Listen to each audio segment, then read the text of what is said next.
So then our next presenter is Jeff Wolpert.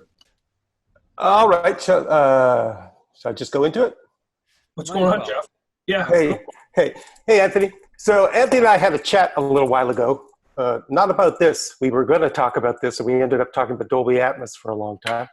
Well, But you're one of the only people in the world who's doing like at-home Dolby Atmos mixes, and it's like, okay, that's kind of interesting. It's like, how are you delivering Atmos? Anyway, we have that recorded, and we may be able to share it with the group as yeah, there's a cool tip on how to get that out to your clients, kind of, not for real, but it does work, and the clients are happy to get it. But today I want to talk about a couple other things, particularly the other half of what I do, which is this business at the University of Toronto. So of course, they're freaking out, right? They're completely freaked out because if they don't go back to school in September, which is bloody likely, it's going to cause a lot of grief. And if you're particularly in the music school, we're ill-suited to handling this sort of thing. Okay, in the tech side, it's easy. I run a program called Music Technology and Digital Media. If we can't deliver online, we're screwed, so that's fine for us, but it's not us that's the problem. It's the millions of undergrad performance majors and that sort of stuff that really becomes the issue. So I understand we're going to hear something a little later on this, which may give me hope for the real-time version of that, but in the situation that we're in at the moment, we have to kind of talk about this stuff. So the university's put together a bunch of work groups, all with fancy names, one of which I'm on, to try and plan some sort of contingency or some method of doing this. Now, what came out in the discussions is completely interesting. Some people think it's better this way. So if you're a composition teacher and you're, most of what you do is one-on-one sessions with people, and you're reviewing their work and they're playing for you, and most modern day composition will be mocked up one way or another, and or it may even be entirely electronic, but it can be very useful to have the composer in their own environment with all their own stuff, right? Because then there's no sort of compromises and weird mixes and stuff like that. If you want to talk about a particular part, they can solo everything. So the competition teachers are competition. Kind of is one. The composition teachers are kind of going, hey, maybe this is not such a bad idea, right? So there's some sort of stuff that works very well, and they're just doing it via Zoom at this point. Now we've given, but when it comes to the ensembles, there's an obvious problem, but the in-between one is the private lesson. So a huge amount of private lessons go on at the university, and or any music faculty or any music teacher. And the question is, how do you do that? So we're dealing with two sides to the issue in two different combinations. One is we have teachers. On the other side, we have students. And we have two possible situations here. Either the teacher, well, more than two, but you get the idea.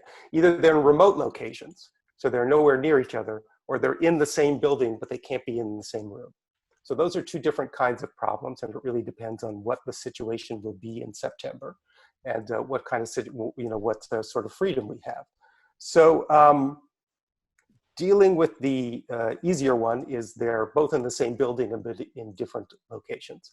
And the proposed solution for that is to get off the network and just go with a Dante system that's in-house, which is audio over IP, but the delay can be extraordinarily low. It costs a little bit of money, but we can run our own cable. Problem with the University of Toronto Faculty of Music is, given the age of the building, there's asbestos freaking everywhere.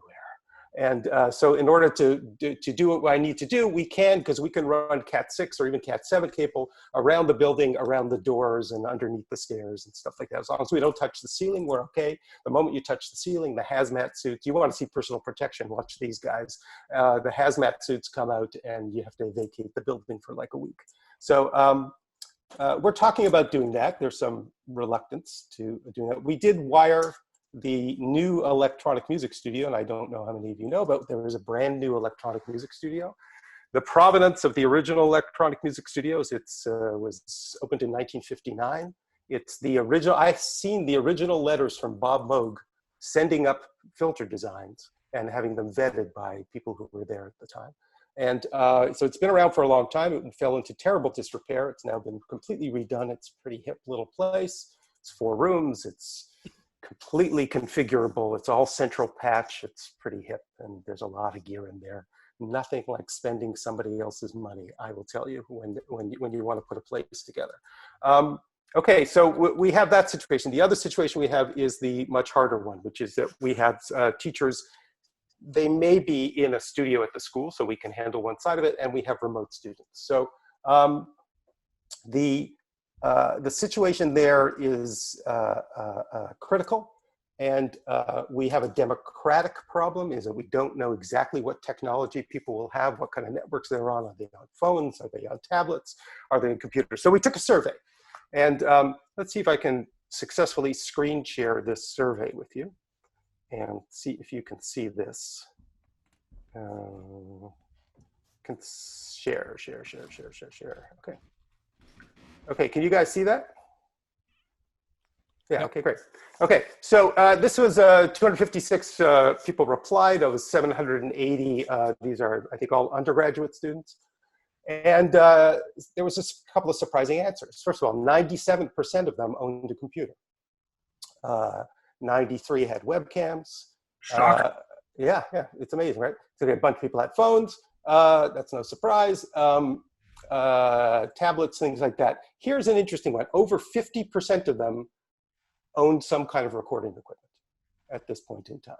So this is changing the demographic, right, of what we're expecting out there, and that sort of stuff like that.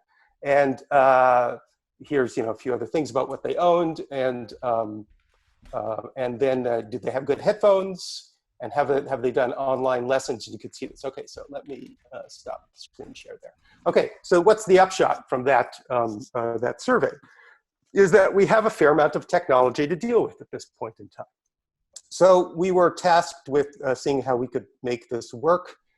The other part, wait, I'm going to share that one more time. There's another part of the survey that could be interesting, which is a little further up the screen. Now, here's the part from the teachers. Now, this is a little squirrelier. Have you taught online lessons? 81%. Here's when they taught it, what platforms they wanted to use. Zoom was the most prevalent platform. And here's the biggest problems, right? Biggest problem, sound quality by far. And that's the issues that we have to deal with. So the question is, knowing this stuff, what do we do? So the recommendation we came out with is to use a combination of software. The first one is free and is Source Connect Live. And I'm assuming many of you are familiar with Source Connect Live at this point in time. It is a high quality audio streaming to duplex system back and forth. It has built-in talkback facility to get rid of the problem with echoes. It is not latency free, but it is fairly minimal latency, and audio can arrive at 512 kilobits per second, which is double the high definition iTunes rate at this point in time. So for auditioning, it's pretty good, because we found that when people were doing anything over Zoom, even if you put on original sound, which is a bit of a laugh, or Skype or Microsoft Teams or Google Meets or whatever anything is called, it doesn't really matter that the audio the audio transmission rate is anywhere between 40 to 80 kilobits per second. That's it. That's all you got. Forget about the rest and that sort of stuff. So that's as good as it's going to get. Whether or not you get rid of the DSP processing to get rid of the echoes and the room sound and all that sort of stuff doesn't really matter. You have a bandwidth problem. You have an actual frequency response problem. So that's what we're recommending, and we recommend they run Zoom or Skype or anything as the video connection if it's important to them with the audio muted. And I did a little test, and the funny thing was the sync was tighter using Source Connect and Skype than it was using Skype in terms of how the audio worked. So it was not a very scientific test, I will grant you that. It was a hand clap, somebody on the other end clapping their hands, and me watching what was going on. We tried to clap together, that was hilarious. And they were fairly far away, halfway, across the continent, basically. So that's what we came up with. So we are recommending that everybody gets a USB mic or a Zoom recorder, which can be used as a USB mic. And we're endeavoring to purchase them en masse and dole them out to the students, because we found that made a great deal of difference. And that's how we're applying the technology for the moment. That's our recommendation for the moment. The next thing to change is how people give their lessons. And that's maybe more of like what Michael was alluding to. You have to change the method of what you do. So my suggestion to them is that think about it more like sportscasting. So if you watch a game of any kind, think about how much time is spent in instant replay. And instant replay allows you to analyze what just happened, which, if you think about it like that, could be a very good thing. We do it when we're recording all the time. We say, hey, you do a take and you say, hey, why don't we listen to that, right? And then we critique it, and then we make changes, and we make incremental improvements until we go too far and screw it up, right? So the idea here is if we could give them some sort of system that could record and that they could play back on, well, we might be in a different situation here. We might change the game on how you deliver lessons. It would be like being able to review the game tapes if you were into sports or anything like that. So all things considered, whatever that is, if we can change the format or how we're going to do this and the content of it a bit, we may make the tech currently work for us. All the other stuff we talked about a lot of experimental stuff. I talked about using Source Connect, which I use a great deal, and then using it in a waterfall cascade system to have somebody do play while somebody else is listening to it in sync, while somebody else is listening to it in sync, further down the line until it comes back to one point in sync. All these sort of other methods are all fairly experimental, and at the moment, nobody wants to know about that. All they want to know about is how can I do this and how can I do it tomorrow. So that's where we're at, and thanks. Thank you very much, Jeff. Yeah. And I think your point that we're all experimental, that is the world, and that's maybe the fearful part that's holding some back, is the traditional, the old way of doing it. We got to let it go. It doesn't mean that it has to all go, but there's elements of it that we can hang on to, but we've got to approach it with a fresh approach. And in the end result, still be able to deliver teaching and enable people to progress instead of canning the program for a year. I don't think that's an option.